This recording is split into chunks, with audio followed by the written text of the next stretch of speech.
welcome back to my YouTube channel. Oke teman-teman, balik lagi bareng aku Dia Retnanisi di video Learning Journal ke-12.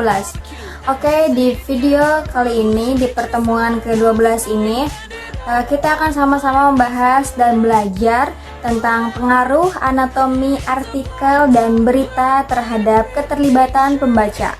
Oke, yang pertama kita akan membahas tentang definisi dan konsep anatomi artikel dan berita.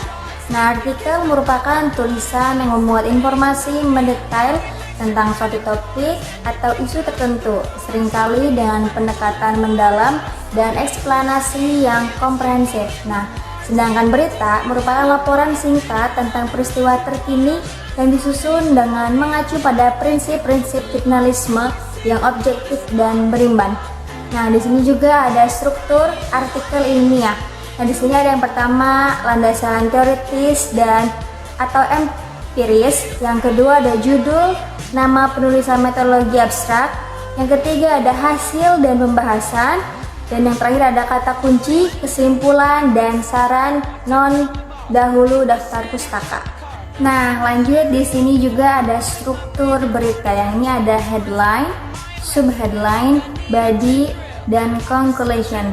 Lalu ada elemen yang dapat mempengaruhi keterlibatan pembaca. Di sini ada gaya penulisan, ada bahasa, visual, dan nyanyian. Oke, next ada etika penulisan artikel dan berita. Yang pertama ada etika penulisan artikel ilmiah menurut Anonymous. Yang kedua ada etika penulisan artikel ilmiah menurut Saukah. Dan yang terakhir ada etika dalam berita. Oke, next yang terakhir ada faktor pengaruh keterlibatan pembaca artikel dan berita di media massa. Yang pertama ada minat pembaca, yang kedua ada kualitas berita, yang ketiga ada faktor teknis dan ekonomi, yang keempat ada faktor ideologis, dan yang terakhir ada pengaruh media. Oke, jadi kesimpulannya adalah proses pembuatan artikel dan berita tentunya ini hal inti dari segalanya yang mana pembuatan artikel dan berita harus dilakukan secara terperinci sehingga dapat menarik perhatian pembaca. Nah, ada pula 3 tahapan atau proses pembuatan artikel dan berita. Di antaranya ada riset, penulisan, dan penyuntingan.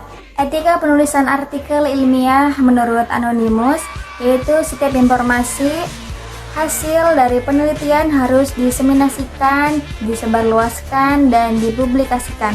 Hasil penelitian dapat dipublikasikan dalam bentuk artikel dan dipublikasikan pada jurnal ilmiah.